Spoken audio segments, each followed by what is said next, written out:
आग लगा के बताओ तो जवाब दे पाओगे, अदरवाइज नहीं दे पाओगे। स्ट्रेस की वजह से स्ट्रेन पैदा होता है या स्ट्रेन की वजह से स्ट्रेस पैदा होता है? स्ट्रेस की वजह से स्ट्रेन पैदा नहीं होता है, ठीक है। अगर इतना आसान होता तो मैं ना पूछता आपसे, ठीक है। पहली बात तो अब इसको समझाने के दो अलग अलग तरीके हैं। बात नंबर 1 जो एक्स एक्सिस पे होता है ना, लिखे बेटा सॉलिड्स वाले चैप्टर में हम कुछ बातें जो है वो जान चुके हैं कि इलास्टिक बॉडीज, प्लास्टिक बॉडीज, फिर इनके बेसिस पे ना हम स्ट्रेस वर्सेस स्ट्रेन डायग्राम करेंगे।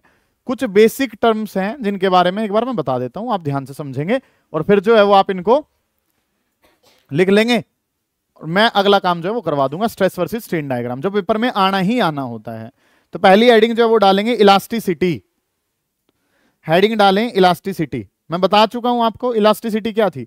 एक रबड़ थी, ठीक है, रबड़ को पकड़ के खींचा, फोर्स को हटा दिया। कौन से फोर्स को हटाया? डिफॉर्मिंग फोर्स को, और बॉडी जो है वो ओरिजिनल कॉन्फ़िगरेशन को रिगेन कर गई। तो प्रॉपर्टी क्या है?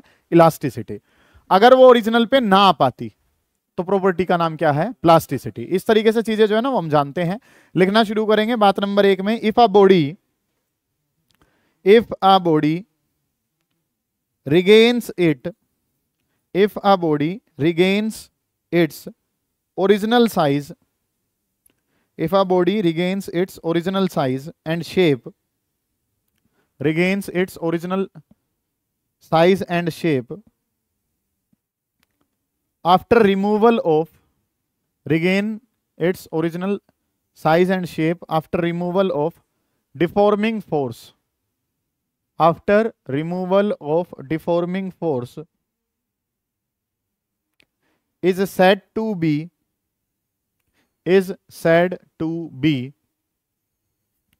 elastic body, is said to be elastic body, and the property is known as elasticity, and the property is known as elasticity। समझ चुके हो इस बात को आप? आपने एक बॉडी है, एक बॉडी पे क्या लगाया? फोर्स लगाया, फोर्स के लगाने से वो बॉडी क्या हो गई? खिंच गई। फोर्स को छोड़ दिया, दोबारा बॉडी जो है वो ओरिजिनल पे चली गई। इस बॉडी का नाम तो क्या है? इलास्टिक बॉडी, और प्रॉपर्टी का नाम क्या है? इलास्टिसिटी प्रॉपर्टी का जो है ना वो नाम है। आगे बढ़ेंगे। एग्जाम्पल के तौर पे अगर हम बात करना चाहें तो हम क्या कहेंगे? एक रबर है, रबर पे आपने डिफॉर्मिंग फोर्स लगाया, खिंच गई, छोड़ दिया, उल्टी पोजीशन पे पहुंच गई। बॉडी का नाम इलास्टिक बॉडी और प्रॉपर्टी का नाम इलास्टिसिटी, ठीक है। और इसी के बेसिस पे हमने एक बात और पढ़ी जिसका नाम क्या था? Modulus of elasticity. Modulus of elasticity जो है ना वो आपने जाना है, ठीक है। इसी के अंदर एक क्वेश्चन लिख लो, काफी अच्छा सवाल है वो। Which one is more elastic? Which one is more elastic? Steel ball और rubber ball? Steel ball is more elastic. कारण जो है उसके बारे में जानेंगे। Which one is more elastic, कौन ज्यादा इलास्टिक है? एक बॉल जो रबड़ की बनी हुई है और एक बॉल जो किसकी बनी हुई है? स्टील की, ठीक है। स्टील और रबड़ में कौन ज्यादा इलास्टिक है? तो हम जो है सर वो क्या जानते हैं, सारे बच्चे ध्यान से समझेंगे कि हमें डेल्टा एल का ना सर आपने एक फॉर्मूला बताया है, और डेल्टा एल का फॉर्मूला जो है सर वो किसके बराबर है? फ्लाई, एफ एल ओवर ए वाई। सर डेल्टा एल का फॉर्मूला है, और डेल्टा एल का फॉर्मूला क्या होता है? फ्लाई, एफ एल ओवर ए वाई। ये फॉर्मूला मुझे पता है। अब कोई भी बॉडी कितनी ज्यादा इलास्टिक है वो मैंने अभी बताया ना, हमने एक प्रॉपर्टी पढ़ी जिसका नाम क्या होता है? मॉडुलस ऑफ इलास्टिसिटी या यंग्स मॉडुलस ऑफ इलास्टिसिटी। जिसके लिए यंग्स मॉडुलस की वैल्यू ज्यादा वो बॉडी ज्यादा इलास्टिक होगी, जिसके लिए यंग्स मॉडुलस कम वो कम इलास्टिक होगा। तो इस वाई को अगर मैं ऊपर भेजूंगा तो वाई को ऊपर भेजा तो मेरे पास क्या बना? डेल्टा एल को नीचे ले आएंगे तो क्या बन जाएगा? एफ एल ओवर ए, और इनटू में कितना हो गया? डेल्टा एल हमारे पास, ठीक है। ये चीज जो हमारे पास है। अब अगर मैं बात करना चाहूं जिसमें चेंज इन लेंथ कम होगा उसमें यंग्स मॉडुलस जो है सर वो क्या होगा? ज्यादा। एक रबड़ है उस पर फोर्स लगाओ, स्टील है उस पर फोर्स लगाओ, कौन खींचेगा? रबड़ खींचेगी, स्टील नहीं खींचेगी, ठीक है। और स्टील के अंदर चेंज इन लेंथ अगर कम है तो यंग्स मॉडुलस क्या है? ज्यादा। या आप यंग्स मॉडुलस को एक दूसरे तरीके से देखना चाहें तो रेजिस्टेंस टू डिफॉर्मेशन। ये आज बता रहा हूं, 12th में जाके 3rd यूनिट में रिपीट होगी ये बात, और आपसे पूछूंगा उस दिन पैसे देके कि बताओ बेटा काम क्या करा था उस दिन। याद कर लो, ध्यान से समझ लो काम क्या है। वर्ड जो है वो हमने क्या देखा? विच one is more elastic? Steel और रबड़। स्टील क्योंकि उसके अंदर चेंज इन लेंथ क्या है? कम, तो उसका यंग्स मॉडुलस क्या होगा? ज्यादा। ये चेंज इन लेंथ कम होने का मतलब क्या है सर? चेंज इन लेंथ कम होने का मतलब क्या है कि वो अपनी डिफॉर्मेशन को रेजिस्ट कर रही है, रेजिस्टेंस टू डिफॉर्मेशन। स्टील को पकड़ के खींचा, वो खिंचाव नहीं ले रही है। रबड़ को पकड़ के खींचा, वो खिंच गई। जिसने अपनी डिफॉर्मेशन, डिफॉर्मेशन का मतलब क्या होता है, ये ओरिजिनल है, इस ओरिजिनल पे ही जो रहा वो ज्यादा इलास्टिक है। ठीक है, ये स्टील ही है, मान लो ये स्टील है, मैं इसको पकड़ के खींच रहा हूं, ये नहीं खींच रहा है, इसका मतलब ये अपने खिंचाव को रेजिस्ट कर रहा है। रेजिस्ट करने का मतलब उसको अपोज कर रहा है। जो जितना ज्यादा अपोजिशन करेगा वो उतना ज्यादा क्या है, इलास्टिक है। तो स्टील को पकड़ के खींचा, रबड़ को पकड़ के खींच लिया, रबड़ खिंच गया, उसने ज्यादा रेजिस्टेंस क्रिएट नहीं करा, तो इसका मतलब वो कम इलास्टिक है। जो अपने खिंचाव पे रेजिस्ट करे उसको क्या कहा जाता है, इलास्टिक। और इस बात को हमने कैसे पढ़ा है कि सर हम एक बात जानते हैं, डेल्टा एल का फॉर्मूला है फ्लाई, एफ एल ओवर ए वाई, वाई को ऊपर डेल्टा एल को नीचे। तो जहां पे डेल्टा एल कम होगा वहां पे यंग्स मॉडुलस क्या होगा, ज्यादा होगा। इतनी बात सी क्लियर है। ठीक है, तो आपका आंसर क्या लिखोगे आप, स्टील बॉल इज, लिखें steel ball is more elastic. Steel की जो बॉल है सर वो ज्यादा इलास्टिक है, steel ball is more elastic, steel की बनी हुई बॉल जो है वो ज्यादा इलास्टिक है। ठीक है, because it offers more resistance, because it offers more resistance to the deformation, because it offers more resistance to the deformation। Deformation को ज्यादा रेजिस्टेंस जो वो कौन क्रिएट करवाता है, स्टील, तो उसका यंग्स मॉडुलस भी जो है वो क्या होगा, ज्यादा। ये फॉर्मूला लिख लोगे इस तरीके से। ये बात इंपॉर्टेंट है सर कि y का फॉर्मूला जो है सर वो क्या है, एफ एल ओवर ए डेल्टा एल। डेल्टा एल अगर कम है तो y जो है सर वो क्या हो जाएगा, ज्यादा। जहां पे चेंज इन लेंथ कम होगी वहां पे यंग्स मॉडुलस की वैल्यू जो है सर वो क्या मिलेगी, ज्यादा मिलेगी। ये काम जो है ना वो हमने करना था। उतार लें इस बात को भी, ये दोनों फॉर्मूले उतारें, उसके बाद हम आगे बढ़ेंगे। हेडिंग डालें प्लास्टिसिटी, हेडिंग डालें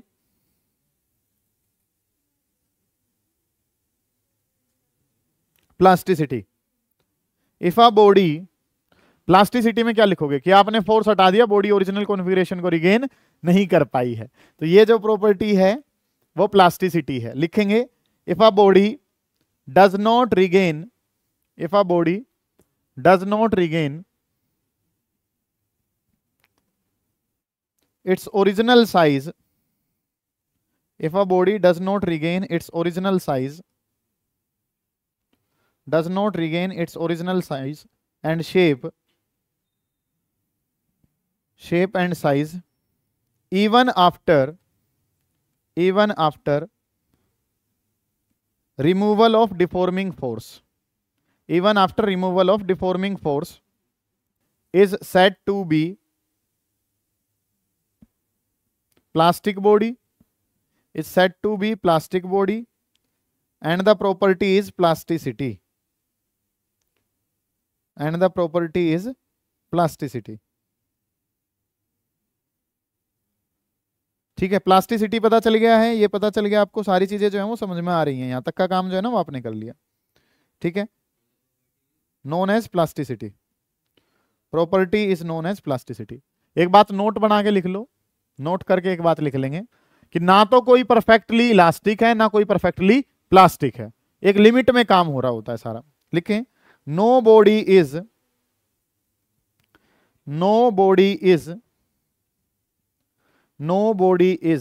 perfectly elastic, no body is perfectly elastic और perfectly plastic, no body is perfectly elastic और perfectly plastic. All the bodies found in nature, all the bodies found in nature lie between these two limits, lie between these two limits, lie between these two limits. कोई भी body जो है वो इन दोनों limits के बीच में ही काम जो है वो सर कर रही होती है। ये काम जो है ना वो हमने करना है। ठीक है, इस तरीके से चीजें जो है ना वो हमें दिखा रखी हैं। अच्छा, एक वर्ड होता है इलास्टिक फैटीग। क्या नाम है, इलास्टिक फैटीग। क्या होता है इलास्टिक फैटीग? भाई आप जो है वो क्या कर रहे हैं, एक रबड़ है, उसको आपने फोर्स लगाया, ठीक है, लोड लगाया, फोर्स को हटा दिया, अनलोड कर दिया, ठीक है। बार बार उस बॉडी पे फोर्स लग रहा है, बार बार फोर्स हटा रहे हो, लगा रहे हो, हटा रहे हो, लगा रहे हो, हटा रहे हो, रिपीटेडली आप इस काम को कर रहे हैं, तो थोड़ी देर के बाद वो बॉडी जो है वो क्या कर जाएगी, डिफॉर्म हो जाएगी, परमानेंटली डिफॉर्म हो जाएगी। मतलब कि मैं वर्ड जो है वो क्या यूज कर रहा हूं, मैंने एक बार फोर्स लगाया, हटा दिया, इलास्टिक बॉडी है। यही काम आप 100 बार कर लो उस रबड़ के साथ, परमानेंटली वो जो है वो क्या कर जाती है, डिफॉर्म हो जाती है। इस वर्ड को कहा जाता है इलास्टिक फैटिग कहा जाता है। क्या कहा जाता है, इलास्टिक फैटिग कहा जाता है। समझ पा रहे हैं मेरी बात को, ठीक है। लड़कियां जो है वो अपना जो बालों में यूज करने के लिए जो बैंड होता है, उसको लगातार आप 1-2-3 महीने तक यूज करो तो ऑटोमेटिकली उसकी लेंथ थोड़ी सी क्या कर जाती है, इंक्रीज कर जाती है। वो किस वजह से है, इलास्टिक फैटिग की वजह से। ऐसे ही अगर मैं अगली बात करूं तो फ्लाईओवर्स हैं, ठीक है, उन पे अगर मैं बात करता हूं, दिन में एक बार नहीं लाखों बार गाड़ियां जो हैं वो क्या कर रही हैं, ऊपर जा रही हैं और नीचे आ रही हैं। तो फ्लाईओवर्स जो है उनको या तो अनसेफ डिक्लेयर कर दिया जाता है, भाई अब इस पे से चलना खतरे से खाली नहीं है, या फिर क्या कर दिया जाता है, उनको रिपेयर करा जाता है, ठीक है। तो वही काम है कि बार बार जो है वो क्या कर रही है, गाड़ी ऊपर जा रही है तो उस पर क्या बढ़ा, लोड बढ़ा, उतर गई तो लोड कम हो गया। यही काम दिन में पता नहीं कितनी बार हो रहा है। तो जो क्या यूज हो रहे हैं, सरिया यूज हो रहा है, वो किसका बना हुआ है, वो जो है जिस भी मटेरियल का बना हो उस पर बार बार क्या लग रहा है, लोड लग रहा है, बार बार लोड हट रहा है, तो वो भी क्या किसके अंडर आ जाएगा, इलास्टिक फैटिग। थोड़ी देर के बाद वो भी क्या हो जाएगा, परमानेंटली डिफॉर्म। थोड़ी देर का मतलब काफी लंबे समय के बाद वो हो जाएगा, मटेरियल टू मटेरियल डिपेंड करेगा ना। तो क्वेश्चन जो है वो इलास्टिक फैटिग क्लियर है, रिपीटेडली लोड कर रहे हैं, रिपीटेडली अनलोड कर रहे हैं, उसकी वजह से बॉडी परमानेंटली डिफॉर्म हो जाती है। This phenomena is known as elastic fatigue. अगली जो बात है सर वो हमें क्या पता है कि फ्लाईओवर्स जो हैं या कोई भी इस तरीके की जो हम बॉडीज बनाते हैं are declared unsafe after a certain period of use. जब उस फ्लाईओवर को आप एक लंबे समय तक यूज कर चुके होते हैं, तो आपने देखा भी होगा कई फ्लाईओवर पुराने बने हुए हैं, उनके साइड में अब क्या बन गए हैं, नए फ्लाईओवर, ठीक है। कारण क्या है, इलास्टिक फैटिग कारण है, क्योंकि अब वो कमजोर हो चुका है, किसी भी टाइम वो क्या कर सकता है, फेल हो सकता है, और अगर वो फेल हो गया तो जान माल की हानि हो जाएगी। इस वजह से उसको क्या कर दिया, अनसेफ कर दिया, एक नया फ्लाईओवर बना दिया। जब तक रिपेयर हो सकता था तब तक उसको क्या करा गया है, रिपेयर करा गया है। समझ पा रहे हैं आप इस बात को, ये इलास्टिक फैटिग है, पता होना चाहिए, जरूरत नहीं पड़ेगी। अगला जो वर्ड है वो है इलास्टिक आफ्टर इफेक्ट। क्या नाम है, ये रबड़ की बैंड था, इसको पकड़ा, खींच दिया, छोड़ दिया, वापस आने में थोड़ा सा टाइम लैग है। ये थोड़ी है तुमने छोड़ा और तुरंत वापस आ गया, वापस आने में थोड़ा सा समय जो लगता है उसको नाम दिया गया इलास्टिक आफ्टर इफेक्ट। इलास्टिक है बॉडी क्योंकि अपनी ओरिजिनल कॉन्फ़िगरेशन को क्या कर रही है, रिगेन, लेकिन थोड़ा सा समय लगता है, इसको क्या कहा गया है, इलास्टिक आफ्टर इफेक्ट कहा गया है। ये चीज जो है वो हमने समझनी है। इसके बाद हम चलेंगे एक प्रॉपर्टी की तरफ। एक काफी इंपॉर्टेंट क्वेश्चन जो है वो हमने करना है, और सवाल के बारे में जब हम बात करेंगे तो ये आपके पेपर में छप चुका है, 3 नंबर के लिए आपको बस जाके उतार के आना है। कुल मिला के कहानी बस इतनी सी है। वर्ड जो है सर वो हमारे पास क्या है, वर्ड है स्ट्रेस वर्सेस स्ट्रेन डायग्राम। काम जो है सर वो हमने क्या करना है, काम करना है स्ट्रेस वर्सेस स्ट्रेन डायग्राम के बारे में हम बात कर रहे होंगे। सुनेंगे सारे बच्चे ध्यान से, बहुत अलग अलग सवाल जो है वो हमें यहां से मिल रहे होंगे। Stress versus strain diagram, stress versus strain diagram के बारे में हमने चर्चा करनी है। अब ये काम जो है सर वो कुछ किस तरीके से चलेगा उसके बारे में एक बार बात करते हैं, खेल खत्म कर लेंगे फिर, ठीक है। स्ट्रेस वर्सेस स्ट्रेन डायग्राम जो है ना वो हमने करना है। अब स्ट्रेस वर्सेस स्ट्रेन डायग्राम पहले जो है ना थोड़ा सा टेक्निकल डाटा समझते हैं, उसके बाद जो है फिर इस काम को हम कर रहे होंगे।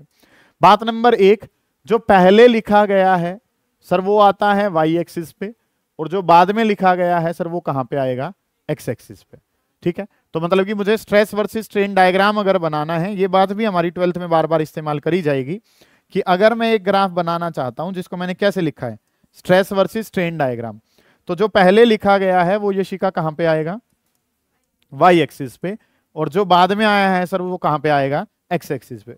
मैं अपने काम को आगे बढ़ाने से पहले अगर आपसे एक छोटा सा सवाल पूछूं, अगर दिमाग लगा के बताओ तो जवाब दे पाओगे, अदरवाइज नहीं दे पाओगे। स्ट्रेस की वजह से स्ट्रेन पैदा होता है या स्ट्रेन की वजह से स्ट्रेस पैदा होता है? स्ट्रेस की वजह से स्ट्रेन पैदा नहीं होता है, ठीक है। अगर इतना आसान होता तो मैं ना पूछता आपसे, ठीक है। पहली बात तो अब इसको समझाने के 2 अलग अलग तरीके हैं। बात नंबर 1, जो एक्स एक्सिस पे होता है ना बेटा, वो चीज होती है जो हमारे पास क्या है, जो हमारे कंट्रोल में होती है, जिसको हम कंट्रोल करते हैं। तो तुम्हारे कंट्रोल में कौन है, स्ट्रेन, और जो इसकी वजह से रिजल्ट पैदा होता है वो कहां जाती है, वाई एक्सिस पे। ये बात जो है वो मैं 12th में भी बार बार रिपीट कर रहा हूं आपको, क्योंकि इसकी इंपॉर्टेंस है आपकी जिंदगी में। तो बात नंबर 1 तो सर क्या है कि स्ट्रेन जो है वो तो हमारे कंट्रोल में है, और जो स्ट्रेन की वजह से रिजल्ट आता है उसका नाम क्या है, स्ट्रेस। ये तो नाम है हमारा किसकी वजह से, ग्राफ की वजह से, कि stress versus strain diagram. Sir उल्टा लिख लो, स्ट्रेन वर्सेस स्ट्रेस कर लोगे तो तुम्हारे वाली बात जायज हो जाएगी। तो अब आप जो है ना पहले लेक्चर पे पहुंचो, जो हमारा लेक्चर नंबर 1 था। मैंने आपको क्या बताया था, हमने फोर्स लगाया, उस फोर्स का नाम क्या है, डिफॉर्मिंग फोर्स। हमने जो फोर्स लगाया उसका नाम क्या है, डिफॉर्मिंग फोर्स। मैंने क्या लगाया, प्रेशर, बॉडी खिंच गई, मैंने फोर्स हटाया तो कौन सा फोर्स पिक्चर में आया, रिस्टोरिंग फोर्स, और रिस्टोरिंग फोर्स जो है वो वापस लेकर आई। अब रिस्टोरिंग फोर्स अपॉन एरिया क्या था, स्ट्रेस था। अब 3 बातें हुई। बात नंबर 1, डिफॉर्मिंग फोर्स क्या है, प्रेशर, बॉडी खिंच गई, चेंज इन डायमेंशन, क्या बन गया, स्ट्रेन, और उसको वापस लाने के लिए कौन आया, स्ट्रेस आया। तो पहले कौन आया, स्ट्रेन, उसके बाद कौन आया, स्ट्रेस। सबसे पहले प्रेशर, आपने क्या लगाया, deforming force. Deforming force upon area क्या कहलाता है, प्रेशर कहलाता है। ठीक है, आपने फोर्स लगाया, फोर्स के लगाने से बॉडी क्या कर गई, खिंच गई, खिंचाव आ गया, चेंज इन डायमेंशन हो गया। चेंज इन डायमेंशन का मतलब क्या होता है, स्ट्रेन होता है। Change in dimension by original dimension क्या कहलाता है, स्ट्रेन। जानते हैं हम इस बात को। तो स्ट्रेन आ चुका है। अब आपने जब डिफॉर्मिंग फोर्स को छोड़ा तो बॉडी को ओरिजिनल पे लाने के लिए कौन आया, रिस्टोरिंग, और रिस्टोरिंग फोर्स अपॉन एरिया क्या कहलाता है, स्ट्रेस कहलाता है। तो पहले स्ट्रेन आ रहा है, उसके बाद क्या आ रहा है, स्ट्रेस। तो it is the strain which causes stress. Strain की वजह से क्या पैदा होता है, स्ट्रेस पैदा होता है। और ये बात अगर 11th के किसी भी बच्चे से पूछी जाएगी तो उसका जवाब सिर्फ क्या होगा कि स्ट्रेस किसको पैदा करवाता है, स्ट्रेन को। लेकिन आपको पता होना चाहिए, ठीक है। एक्चुअल में काम जो है वो ये है, ठीक है। तो काम जब हमने क्या करना है, स्ट्रेस वर्सेस स्ट्रेन डायग्राम को पढ़ना है, तो एक तो हम ग्राफ से जवाब देंगे सर, क्योंकि जो एक्स एक्सिस पे चीज होती है सर वो हमारे कंट्रोल में होती है, जो उसकी वजह से पैदा होता है वो कहां जाता है। तो अगर मैं बात करना चाहूं ऐसे ही ना, हम आईवी ग्राफ बनाते हैं। कौन सा ग्राफ बनाते हैं, करंट वर्सेस वोल्टेज, क्योंकि वोल्टेज हमारे कंट्रोल में है और वोल्टेज फिर किसको पैदा करती है, करंट को पैदा करती है। तरीके से अगर बात करी जाए तो ग्राफ कौन सा बनता है, आई वर्सेस वी ग्राफ, क्योंकि it is the voltage which generates the current, it is the strain which produces the stress, not stress strain को प्रोड्यूस करता है। ठीक है, अगली जो बात है उसको समझना ही है। तो आपने क्या लगाया, डिफॉर्मिंग फोर्स, बॉडी क्या कर गई, खिंच गई, बॉडी के खिंचते ही क्या पैदा हो गया, स्ट्रेन। डिफॉर्मिंग फोर्स को छोड़ा तो क्या आया, रिस्टोरिंग फोर्स, और वो रिस्टोरिंग फोर्स फिर किसको पैदा करवाता है, स्ट्रेस को। ठीक है, तो ये चीज जो है वो आपको पहली बात जो पता चली, स्ट्रेस वर्सेस स्ट्रेन डायग्राम है सर, क्योंकि स्ट्रेन जो है वो किसको पैदा करता है, स्ट्रेस को। अब अलग अलग बॉडीज हमारे पास होंगी, उनके लिए हमने ये ग्राफ जो है वो बनाना है। बनाया कैसे जा रहा होगा कि आप जो है डिफॉर्मिंग फोर्स बढ़ाते जाएंगे, उसके अनुसार हम ये काम करेंगे। और सबसे पहले मैं जो इसको बना रहा हूं वो बना रहा हूं डक्टाइल मटेरियल के लिए। किसके लिए बना रहा हूं इसको, ऐसे ही हम बनाएंगे ब्रिटल के लिए, इलास्टोमर्स के लिए। पहले जो मैं बना के दिखा रहा हूं वो बनाया जा रहा है भाई डक्टाइल मटेरियल के लिए। डक्टाइल मटेरियल के लिए ग्राफ जो हमने बनाना है, ये पेपर में डक्टाइल मटेरियल वाला ही पूछा जाता है, क्योंकि इसमें पॉइंट्स थोड़े से ज्यादा हैं। सारे बच्चे ध्यान से समझेंगे, काम करना क्या कुछ है, गौर करेंगे। ये एक्स एक्सिस है जिसपे हमारे कंट्रोल की चीजें होती हैं, ये वाई एक्सिस है जिसपे हमारा रिजल्ट होता है। और अगर इनमें हम बात करते हैं तो वाई एक्सिस पे आता है सर स्ट्रेस, और एक्स एक्सिस पे जो आता है सर उसका नाम क्या होता है, स्ट्रेन। तो स्ट्रेस वर्सेस स्ट्रेन डायग्राम जो है सर वो मुझे बनाना है।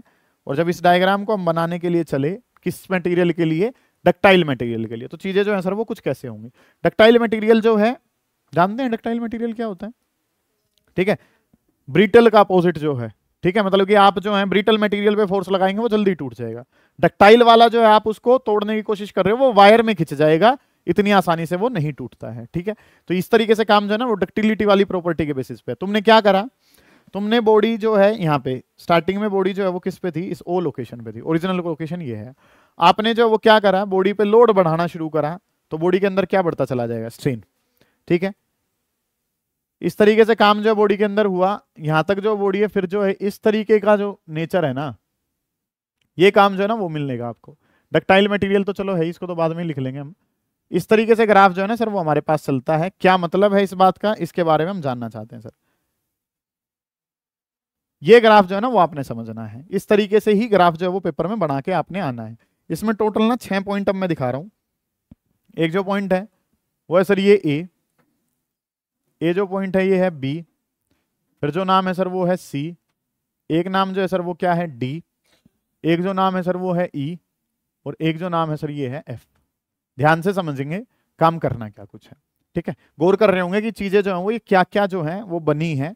मतलब कि आप ऐसे मान लें कि आपके पास जो है वो एक स्प्रिंग है, स्प्रिंग पे आप लोड बढ़ाते जा रहे हैं, लोड बढ़ाएंगे तो जैसे जैसे लोड बढ़ेगा स्प्रिंग में खिंचाव जो है वो क्या करता चला जाएगा, बढ़ता चला जाएगा। ठीक है, उस तरीके से काम जो है वो हमने करना है। सबसे पहले ए जो है, ए को नाम दिया गया है बेटा प्रोपोर्शनल लिमिट। ये नाम याद होने चाहिए आपको। ए का मतलब क्या है, प्रोपोर्शनल लिमिट। प्रोपोर्शनल लिमिट जो है वो किसका नाम है, ए का। अब ये प्रोपोर्शनल लिमिट का सर मतलब क्या होता है बेटा, प्रोपोर्शनल वर्ड है, प्रोपोर्शनल का मतलब क्या होता है सर, इस रीजन में स्ट्रेस जो है वो डायरेक्टली प्रोपोर्शनल है किसके, स्ट्रेन के। प्रोपोर्शनल वर्ड आ गया कि stress is directly proportional to the strain. जितना खिंचाव आएगा या जितना लोड बढ़ाते जा रहे हो उतनी बॉडी जो है वो क्या करती चली जाएगी, खिंचती चली जाएगी। भाई आपने 1 किलो का वजन रखा स्प्रिंग पे, कम खींचा, 2 का रखा ज्यादा खिंच गया, 3 का रखा और ज्यादा खिंच गया। तो ये काम जो है ना वो आपने सीखना है। तो एकता जी आपको क्या पता चला कि ए जो है, ए का मतलब जो है सर वो क्या है, प्रोपोर्शनल लिमिट है। प्रोपोर्शनल लिमिट का क्या मतलब है कि सर स्ट्रेस जो है वो डायरेक्टली प्रोपोर्शनल है, किसके प्रोपोर्शनल है, स्ट्रेन के। प्रोपोर्शनल लिमिट में ये बात आ रही है। बी, बी जो वर्ड है सर, बी जो वर्ड है सर, बी वर्ड है इलास्टिक लिमिट। बी का क्या मतलब है, इलास्टिक लिमिट। एलटी का मतलब लिमिट है यहाँ पे, कि बी का मतलब है इलास्टिक लिमिट। अभी पढ़ी तुमने थोड़ी देर पहले कि जब तक बॉडी को कहां तक खींचा जाएगा, बी तक। बी तक पकड़ के खींच दो, छोड़ दोगे तो बॉडी कहां जाएगी, ओरिजिनल पे आ जाएगी। बी जो है वो क्या कहलाती है, बी कहलाती है इलास्टिक लिमिट। अगर एक बॉडी को ओ से लेके कहां तक खींचा गया, बी तक, बी पे ले जाके छोड़ दो, बॉडी जो है वो दोबारा कहां आ जाएगी, ओ पे आ जाएगी। मतलब कि इलास्टिक लिमिट का मतलब क्या है, body regains its original configuration, body regains its original configuration, original configuration, body अपनी ओरिजिनल कॉन्फ़िगरेशन को क्या कर लेती है, रिगेन कर लेती है। Body regain its original configuration after removal of, after removal of deforming force. आपने बॉडी में से डिफॉर्मिंग फोर्स को हटा दिया तो बॉडी के अंदर कोई परमानेंट चेंज दिखाई नहीं पड़ेगा। और इसके लिए अगर मैं बात करूं तो इस ग्राफ को अगर मैं 2 हिस्सों में बांट दूं तो बी तक अगर जो ये ग्राफ है ना, बी तक का जो ग्राफ है सर वो बन जाता है इलास्टिक रीजन। क्या कहलाता है कि अगर इलास्टिक रीजन, कि अगर बॉडी को कहां तक खींचा जाएगा, अगर बॉडी को बी पॉइंट तक खींचा जाएगा तो बॉडी जो है वो दोबारा ओरिजिनल पे वापस चली जाएगी। इस तरीके से काम जो है ना वो हमारे पास है। बी के बाद जो रीजन आता है सर उसका मतलब है प्लास्टिक रीजन। बी का मतलब, बी के बाद कौन सा रीजन है, प्लास्टिक रीजन। प्लास्टिक रीजन का क्या मतलब है कि अब जो बॉडी है अगर बी से थोड़ी सी भी आगे खींच दी तो अब बॉडी ओरिजिनल पे नहीं जाएगी। बॉडी जो है वो हल्की सी क्या महसूस करेगी, मान लो वो 10 सेंटीमीटर की थी तो अब वो 10 की नहीं रहेगी, अब वो 10.1, 10.2, 10.3 इस तरीके से हो जाएगी। अगर आप बी से कहां चले जाते हैं, आगे चले जाते हैं। ए तक तो स्ट्रेस और स्ट्रेन क्या है, डायरेक्टली प्रोपोर्शनल। बी तक जो है बॉडी वो अपनी ओरिजिनल कॉन्फ़िगरेशन पे वापस आ जाएगी। लेकिन अगर आप बी से कहां चले जाते हैं, आगे, जैसे बी से सी डी कहीं भी जाओगे तो मान लो मैं कहां चला गया, मैं सी या डी पे चला गया तो मान लो डी पे खींचूंगा ना, तो इस बात को ऐसे समझे कि बी तक खींचा था तो बी पे खींच दिया तो वो दोबारा जो है ना इसी रास्ते के थ्रू कहां आ गई, ओ पे आ गई। लेकिन अगर मैं डी तक खींच दूंगा तो अब जो बॉडी है वो उस रास्ते से वापस नहीं आएगी, वो आएगी ऐसे। और अगर वो ऐसे आएगी तो वो ओ पे ना पहुंच के उसके अंदर अब क्या आ गया है, ये इसको ओ डैश नाम दे देते हैं। तो ये जो ये क्या आया, अगर बॉडी को बी तक खींचा तो मैंने कहां लाके दिखाया दोबारा तुम्हें, ओ पे, उसके अंदर कोई परमानेंट चेंज नहीं है। लेकिन अगर मैं बी से आगे डी पे ले गया तो डी से जब वो आएगी तो अब वो जो है वो कहां पहुंचेगी, ओ पे ना पहुंच के वो कहां पहुंचेगी, ओ डैश। मतलब कि अब जो है वो क्या है, उसके अंदर ये परमानेंट ऑफसेट नाम दिया जाता है। इसको क्या नाम दिया जाता है, परमानेंट ऑफसेट नाम दिया गया। ठीक है, मतलब कि अगर बी तक खींच लोगे तो इलास्टिक रीजन में हो और बी के बाद तक खींच दोगे तो वो कहां चले जाएगा, प्लास्टिक रीजन में। ठीक है, तो आपको एक पॉइंट जो पता चला उसका नाम क्या है, प्रोपोर्शनल लिमिट। बात नंबर 2 जो पता चली सर वो क्या है, इलास्टिक लिमिट। बात नंबर 3 पे मैं चलता हूं। बात नंबर 3 जो है वो हमारे पास है सी, जिसको नाम दिया गया अपर यील्ड पॉइंट, अपर यील्ड पॉइंट। और डी जो है सर वो कहलाता है लोअर यील्ड पॉइंट। डी जो है वो क्या कहलाएगा, लोअर यील्ड पॉइंट। मतलब कि ये जो हैं ये शुरुआत करते हैं सर किसकी, प्लास्टिक रीजन की। इनमें अगर मैं बात करूं, आपने जो ना वो एक एक्सपेरिमेंट देखा, एक स्प्रिंग है, वजन बढ़ा रहा हूं, खिंच गया, और वजन बढ़ाया और खिंच गया, और वजन बढ़ाया और खिंच गया। एक टाइम ऐसा आता है वजन ना भी बढ़ाओगे ना, थोड़ा सा वो ऑटोमेटिक बढ़ता है, उसको कहा जाता है यील्ड पॉइंट। क्या कहा जाता है? Yield point. बात नंबर 1 मार्क करते हैं किसको? प्लास्टिक रीजन को। Without much increase in the load there is increase in the strain. Load को ज्यादा ना बढ़ाएं फिर भी स्ट्रेन जो है वो बढ़ता है, वो है हमारा यील्ड पॉइंट। बात नंबर 4 या 5 अगर मैं करना चाहूं तो वो है ई। ई का मतलब है अल्टीमेट स्ट्रेस। ई का मतलब क्या बेटा? Ultimate stress. Sir ultimate stress क्या होगा? मैक्सिमम स्ट्रेस जो बॉडी सहन कर सकती है उसका नाम क्या है? Ultimate stress. इससे ज्यादा स्ट्रेस लगा दिया तो बॉडी जो है वो क्या कर जाएगी? फेल कर जाएगी। एफ जो है, एफ पॉइंट जो है वो है फ्रैक्चर पॉइंट। मतलब कि ई के बाद बॉडी जो है वो कहीं पे भी जाके बॉडी जो है वो क्या कर सकती है? फेल हो सकती है। ठीक है, ई के बाद बॉडी जो है वो कहां पे? किसी भी पॉइंट पे जाके जो है ना वो फेल हो सकती है। अब एक सवाल जो आपने समझना है थोड़ा सा, अगर मैं आपको मैन्युफैक्चरिंग सेक्टर की तरफ लेकर जाऊं और एक बहुत बढ़िया बात अगर तुम्हें बताऊं, तो काम जो है, जो बाइक है वो कहा गया है कि जब बाइक वाले जो टर्म्स एंड कंडीशन देते हैं वो देते हैं कि ये 2 बंदों के लिए है। बाइक बताते हैं कि 2 बंदों के लिए, मतलब कि वो आपको जो बता रहे हैं वो बता क्या रहे हैं आपको? वो यील्ड पॉइंट वाली बात बता रहे हैं। ठीक है, लेकिन उन्हें पता है कि ये बाइक इंडिया में जाने वाली है, तो उन्हें पता है कि ये मिनिमम बंदे 3 बैठेंगे। तुम 2 कहोगे जब भी वो कितने बैठेंगे? 3। और सफेदी वाले होंगे तो 5 जने बैठ जाएंगे और सीढ़ी भी धर लेंगे गैल में। ठीक है, तो काम जो है वो क्या है? बताया कहां तक का गया है? सी का, लेकिन डिजाइन किसके लिए करते हैं? वो ई के लिए। समझ पा रहे हो आप मेरी बात को? कि भाई अगर तीसरा बंदा बैठ गया, बताया कहां के लिए गया है? उन्होंने जो डिजाइन करी है, जो मटेरियल डाला है, वो डाला तो किसके हिसाब से है? ई के लिए। इंडिया वालों को कहां का बताया गया है? सी, क्योंकि सी पे तो वो चेक करेंगे पहले तो। ठीक है, और वो वैल्यू को कहां तक पहुंचा देंगे? ई तक पहुंचा देंगे। ठीक है, फॉरेन में जो होता है वो बताते भी ई हैं और वो डिजाइन भी किसके लिए करते हैं? ई के लिए, क्योंकि वो सिंसियर बंदे हैं थोड़े से। हमारे वालों को ये कहा जाएगा कि 100 की स्पीड पे चलेगी तो कोशिश ये करेंगे 105 पे, देखें क्या होगा। उन्हें ये नहीं है कि भाई सेफ्टी पॉइंट है या कुछ भी है, मतलब कि उन्हें जो है वो क्या करना है, पहले ये देखना है जो मना करा गया है पहले तो वही देखना है। इसी वजह से काम जो है वो क्या है? इंडिया में जो स्ट्रेंथ बताई जाती है वो कौन सी बताई जाती है? Yield point. चीज डिजाइन किसके लिए करी गई है? अल्टीमेट के लिए। किसके लिए करी गई है? अल्टीमेट के लिए, क्योंकि यील्ड पे तो वो चेक करेंगे और यील्ड से थोड़ा सा आगे जाती है अगर बॉडी क्या कर जाएगी? फेल, तो नुकसान बहुत ज्यादा हो सकता है। ठीक है, इस वजह से बताते कहां के लिए हैं? सी पे, और डिजाइन कहां के लिए करते हैं? ई के लिए, ताकि इतने बंदा वहां तक पहुंचे, गुंजाइश रहे। नहीं तो ई बताएंगे तो ई के तुरंत बाद तो बॉडी क्या करेगी? फेल करेगी, और अगर उसके तुरंत बाद जो है बॉडी अगर फेल करेगी तो नुकसान जो है वो बहुत ज्यादा हो सकता है। समझ पा रहे हो? तो हमें जो स्ट्रेंथ लिख के दी गई होती है, भाई ये बाइक इतनी स्ट्रेंथ झेल सकती है, तो वो कौन सी स्ट्रेंथ है? उसकी यील्ड स्ट्रेंथ है। और उसको बनाया किसके लिए गया है? अल्टीमेट स्ट्रेंथ के लिए। और यील्ड में और अल्टीमेट में काफी डिफरेंस होता है, लगभग डबल का ही डिफरेंस होता है। ठीक है, ताकि चीजें जो है वो बरकरार रहें। उन्हें क्या बताया गया है? अल्टीमेट बताया गया है। और वो डिजाइन भी, वो तो खुद, अरे नहीं चोट लग सकती है, तो वो अल्टीमेट से खुद कहाँ रहेंगे? पीछे रहेंगे।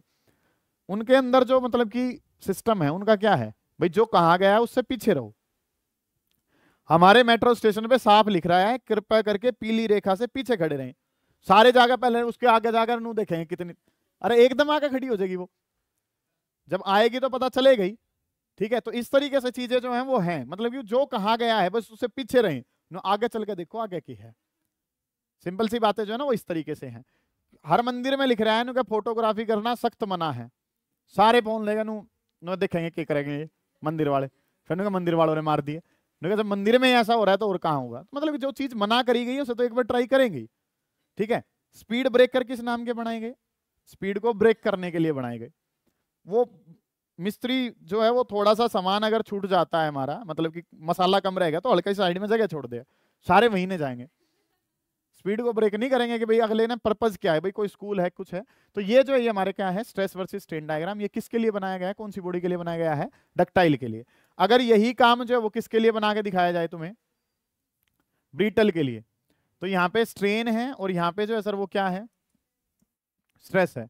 तो ये कोई लंबा चौड़ा रीजन नहीं दिखाते हैं, ये ऐसे जाएंगे और ये फेल हो जाएंगे तुरंत।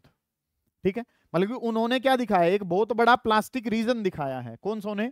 डक्टाइल ने। लेकिन ब्रिटल जो है वो कोई प्लास्टिक रीजन शो नहीं करते हैं। वो जो है वो क्या करेंगे? थोड़े से खींचेंगे उसके तुरंत बाद जो है वो क्या हो जाएंगे, फेल हो जाएंगे। ये काम जो है ना वो आपने सीखना है। तो ये जो है हमारा स्ट्रेस वर्सेस स्ट्रेन डायग्राम। बात नंबर 1 जो हमने जानी सर वो क्या, कि सर स्ट्रेन की वजह से पैदा होता है स्ट्रेस। बात नंबर 2 जो हमने जानी है सर वो क्या है, कि पहले जो रीजन है वो इलास्टिक रीजन है, बॉडी को खींचेंगे नीचे वहीं तक पहुंचेगी। उसके बाद प्लास्टिक रीजन है सर, अगर यहां तक खींच देंगे तो अब बॉडी ओरिजिनल पे नहीं जाएगी, there will be some permanent offset. Proportional limit में स्ट्रेस और स्ट्रेन डायरेक्टली प्रोपोर्शनल है। इलास्टिक लिमिट में बॉडी को खींचोगे, बॉडी के अंदर कोई परमानेंट डिफॉर्मेशन नहीं आएगी। उससे ज्यादा खींचेंगे तो अब बॉडी जो है वो थोड़ा सा ज्यादा खिंचाव तो लेगी ही लेगी। ठीक है, ये प्लास्टिक रीजन को मार्क करते हैं। इससे ज्यादा बॉडी पे स्ट्रेस लगते ही बॉडी क्या कर जाएगी, फेल हो जाएगी। Difference between ductile and brittle material. Ductile material shows a large range for plastic region. उनमें प्लास्टिक रीजन नाम की चीज ही नहीं है, वो तो टक दड़े से क्या कर जाएंगी, फेल हो जाएंगी। ठीक है, समझ आए आपको ये बातें। तो ये स्ट्रेस वर्सेस स्ट्रेन डायग्राम आप जो है वो बना लेंगे। उसके बाद जो है वो हम अगला